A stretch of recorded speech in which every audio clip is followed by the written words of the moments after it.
Thank you for tuning in to Elevated Arts in Healing, the podcast. I'm your host, Amy Elevated, and we are back with another awesome episode in the Thriving in Recovery series. Today, we're going to be talking about dancing through recovery. So, I'm going to be sharing the story about how I found hula hooping and how it has helped me in recovery, not only from addiction, but recovering from grief, from life experiences, and just give you some ways that you can incorporate dance in your life if that's something that you would like to do, and just the benefits of dancing in recovery and with mental health, really, as well. So before we get into the episode, you already know what to do. Like and subscribe here on YouTube. You can subscribe on Spotify. Go ahead and turn the notifications on so you know when those new episodes drop. If you are loving the podcast, leave a 5-star review wherever you are listening to the podcast. And if it's on YouTube, leave me some comments, do some things for me. I really appreciate all of the support. The Thriving in Recovery workshop series, Surviving to Thriving workshop series, is still going on. And if you have missed any of the previous workshops, they are available on the website. And by the end of the summer, there's going to be a hub with all of the classes and resources just to make it easier for you to get to. And, we can have a little bit more fun with that. So not going to spend too much time on this intro. We're going to go ahead and get into today's episode. So sit back, relax, and enjoy. Dancing has been such a huge part of my recovery and really just a huge part of my life. So I wanted to make this episode to basically give an ode to the art that has saved my life in so many ways.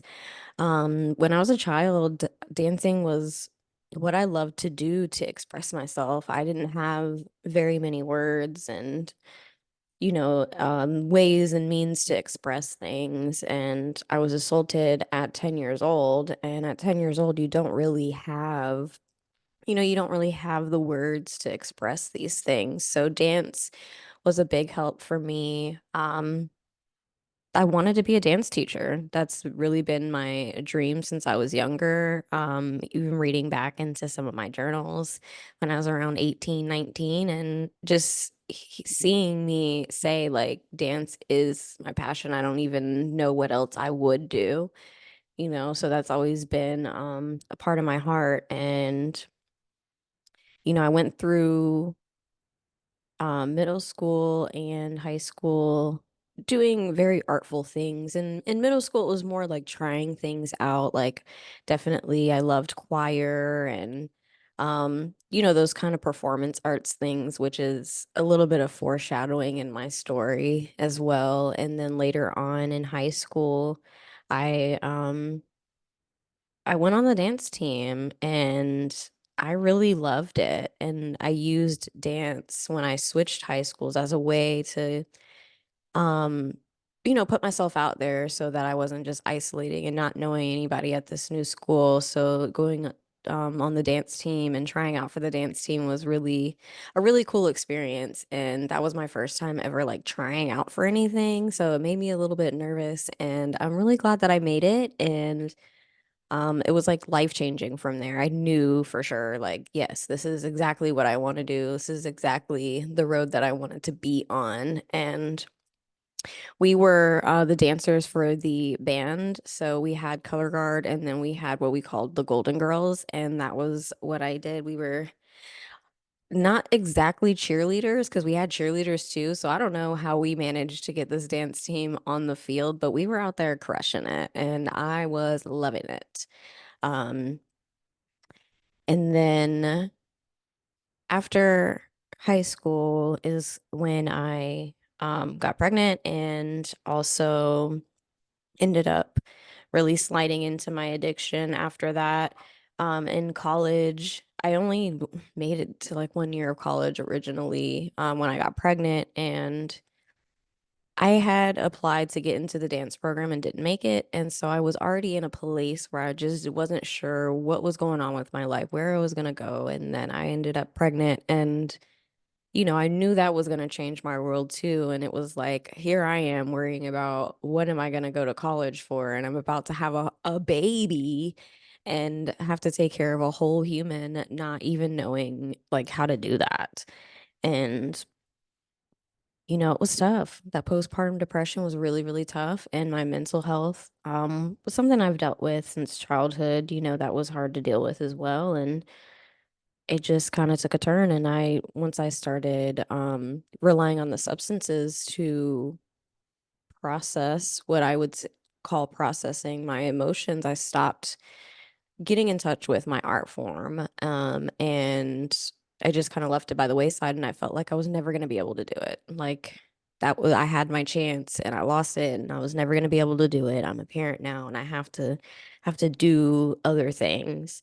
And I just wasn't very happy. Like I tried to find other things to make me happy and I thought that the drugs and alcohol made me happy at the time. So that was kind of what I held on to. And in about 2014, I was at a party with some friends, doing what we do, and I was introduced to hula hoop dancing. And um, the person, and I love her so much, she let me use her light up hula hoop, and she realized like I liked that. So she added me into some like Facebook groups and stuff, and I saw people like dancing with the hula hoop, not just on the waist, but like doing these awesome tricks. And I was like, I want to do that. That's what I want to do. So she had given me a practice hoop and I touched it a little bit, but like I wasn't in a place to get started. And 2015 is a really pivotal year for me. It's when my world really came crashing down and really when the shift of my life began. Um, and I would even say like this is where the turnaround for the recovery started, even though I didn't end up being sober until years after this. I had already lost my best friend a couple years before this, and then my grandma, we found out that she had cancer and she passed away. I also ended up getting married in 2015. So it was a lot of life changes. And then in 2016, me and my wife separated, which it really sucked. We had a lot of you know, um, a lot of life changes and a lot of like really big things happened to us at this time. So it was just hard on everybody. But I started to connect with hula hooping around this time and it made me feel joy and it made me feel happiness. And I didn't even realize I hadn't felt that in a long time. And I just connected hoop dancing and I did it quite a bit. So it was like that was my thing. And then it really like became my thing because I was like, hula hooping can cure everything because I was still of that mindset that there is this one thing that's going to cure everything that you can use for everything. And, I do think that dance gives me, it opens doors for me, but it isn't the end all be all. And I think in the next episode, we're going to be talking about building that create recovery toolbox and I'll talk a little bit about like what other things that you can have in the toolbox as well. Um so I'm like really into hula hooping here in 2016 and just like I don't know, just really like using it to process because I wasn't paying attention to anything else but hula hooping. That was how I was getting through my day. Other than drinking and using and all of the other maladaptive coping mechanisms that I could find at the time because I really had just lost hope for doing good things in my life. And, I don't know, like I just felt like my life was fucked up for lack of a better word. And it was just rough. But hula hooping definitely tethered me to life is what I always say. Even though like my mental health wasn't the greatest at the time, like the thing that really made me want to continue on and to learn how to like take these lessons and turn them around, it was It was hula hooping. In 2017, oh, I guess in 2016 I got my diagnosis of bipolar disorder, and I believe it's bipolar one that I have. Whichever has the extreme ups and downs, that's me. Um, and it started to make sense to me. My life started to make sense to me, and I'm like, this is why these things were happening to me. So in 2017, I was still hula hooping, but I went back to the mental hospital for a attempt to leave the earth, and um that was when I really started to figure that it was time to turn my life around and do something different. I hadn't really connected that addiction was the thing, but I knew that dance was going to keep me here. And after I got out of the hospital a few months later, I was commissioned to do my hula hoop performance at a wedding on a cruise ship. So that was really cool and like a really cool experience to have after, I decided I really wanted to live my life. And that I think started me looking at my life a little bit different, looking at what it is that I want to do before I leave, like what's going to bring me joy, because whatever I was doing before, like it just wasn't working. I was trying to be somebody who I thought I needed to be so my family would be proud of me and would accept me, and I've just come to the realization that that's not the point of me being here. My family's recognition is not, um, it's not my purpose, and some of what I need to do is not about them. So I've learned to let that go. The people who are with me and support me will be with me and support me, and the people who aren't, they just won't, and that's okay.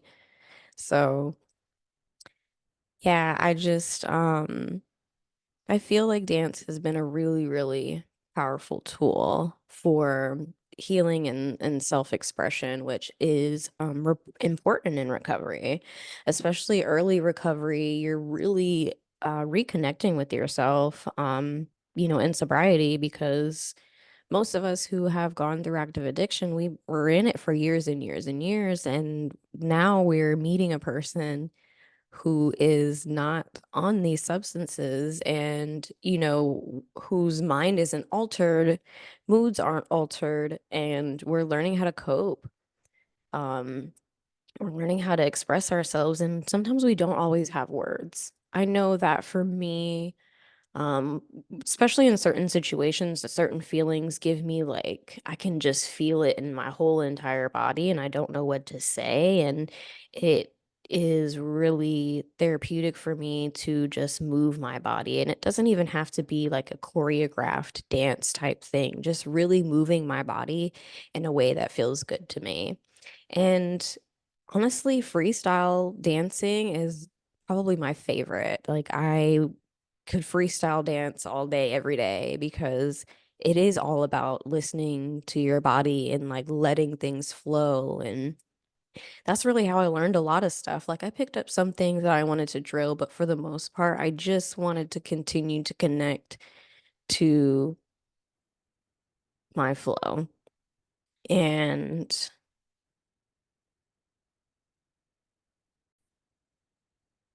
I feel like hula hooping too has helped with my mental health, because it's something that brings me joy, something that makes me feel happy. But also, like, moving around is, we know, like, movement is healthy for you, and we're supposed to get movement in and work out and stuff like that. And that's something that doesn't necessarily feel like working out to me, but I am clearly doing like a lot. And sometimes I have to remind myself of that. Like, hula hooping is like a sport, and doing this is something, because I felt like I'm not doing enough moving around because it's not this intense workout. And at the end of the day, like, this is not anything you just like do without getting your heart rate up. Like, it is a workout, and it is, I don't know, I like to just do a lot of things, and sometimes I wonder why my body doesn't want to do certain things, and it's because, like, the movement. But it is really good for your physical and like emotional and mental health benefits as well. Just in my experience, and I'm not a doctor, so I can't prescribe anything. So, always talk with your doctor. But in my experience, for my mental health, because it's something that I enjoy, it helps me redirect and also it helps me slow down my thoughts, which is a symptom of my mental health uh diagnoses. And so that is it's super helpful for me because slowing down my thoughts is something that is really difficult when things get kind of chaotic. So that is that's how I feel about that. And then, the mind body connection with dance kind of ties right into that. I love it feels really grounding to me, dancing and hula hooping specifically. It really brings me into my body. And when I'm in my body, I can listen to my body and know what my body needs and how I can take care of it, which is a huge, important part of recovery as well, because we're really like loving ourselves back to life. We're really healing ourselves from the ground up. We were and I'm gonna speak personally, using drugs to disconnect, using alcohol to disconnect. And now, I'm connecting and I'm aware, and that aids in the growth and really like restoring from where I started, from the deepest parts of my addiction and my body being stressed out and, all sorts of things. And now I'm being more connected with my body. So I realize when I need rest, and I realize when I just need to take a breath. I realize when it's time to, retreat, and I realize when it's time to come back out in community. So I've really been able to tap into my flow, which also helps me in a lot of different areas of my life, as far as like how I like to plan and, how I find my workflow and how I was able to find a self-care routine and just like a daily routine that really works for me and benefits me. And learning through hula hooping has really taught me that. It's like, if I just practice, I'll eventually get it. And I love hooping, so it's easy for me to just want to keep trying and keep trying and keep trying. But really, that, determination of not giving up is also like a way to practice like resilience, because you keep coming back. You know what I'm saying? And it also just helps in recovery to know that you're that resilient, to know that you're able to really commit to something.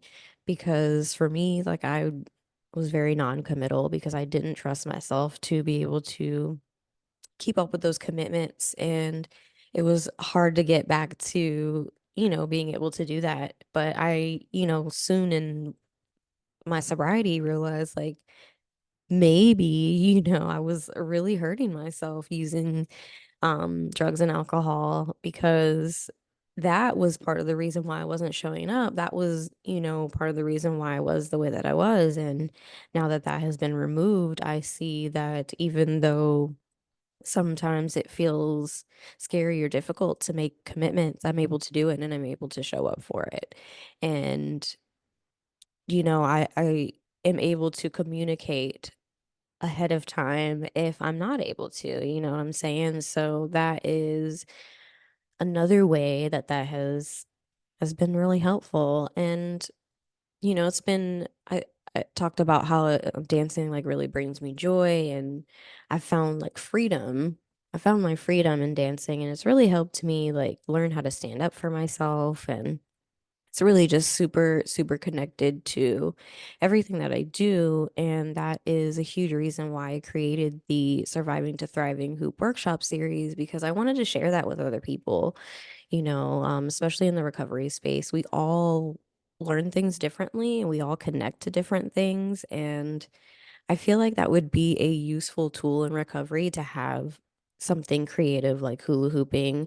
One, I think because a lot of us connect to hula hooping in our childhood and doing inner child work and things like that is part of the recovery process. And then also because I feel like movement is a really good way to express, and I think to maybe move through trauma. Like there's a lot of like talk about the somatic healing and moving through, and I believe a lot in that.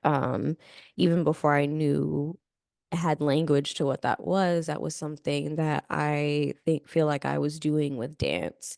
I process like anger, and it really helped me work through some grief, and it also has, helped me work through like really exciting emotions as well. Like I really could use it for almost anything, and we usually it's good to move through things, and it's also a reminder to move through. And even when times aren't great, you can find a little bit of joy to help get you back to that gratitude, to help you push through whatever it is that you are going through.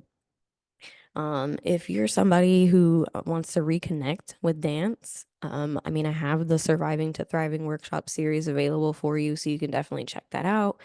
But you can try to add a little bit of dance in your day, putting on your favorite song and just moving, and that is healing in and of itself. Like it doesn't have to be hula hoop dancing. It can be anything. Be any kind of movement that really feels good to you. Like that's something I really love to do in the morning, is put on some of my favorite jams that make me feel like the baddest bitch on the planet, and just start to embody that energy, start to really like get into that so I can show up for myself and everybody else throughout the day. And that would be something that I would suggest. And then you can find creative, supportive environments that foster movement and self expression, which is what the Hoop Alchemy workshops were created for. So that is also another option. And I think that you should definitely try that out. And I would really just encourage you to connect with yourself. And if dance doesn't seem like that's the medium for you, that's okay. There are so many other artful mediums that you could use. If you like drawing, you can draw. If you like to color, you can color. I mean, even if you like digital art, like I would just suggest like diving into what makes you feel good and express yourself through that, um, and just see what kind of beautiful art comes from that. And then, just not even just what you create on the page, but in you, how you change and blossom. And I really, um, I really hope that anybody who's listening here just is able to reconnect back with themselves and keep on, doing what they need to do, taking it one step at a time. I really enjoyed coming on here today and talking with y'all about dancing through recovery, as it is an important thing to me, and an important thing that I know I'm here to share. I know that I have made it through all of these things to be able to share this. And in the beginning, if you remember, I said I wanted to be a dance teacher, and now I'm doing that. And, I didn't see it happening this way. And a lot of the times, life doesn't really happen the way that you see it, but it does come, full circle, and you get to experience the things that you're here to experience. So I would just keep on going, find that support, find things that you love and bring you joy, and really work through that recovery in a way that feels best for you. I'm going to leave y'all with that. Love yourselves, make good decisions, and I will definitely see y'all in the next episode.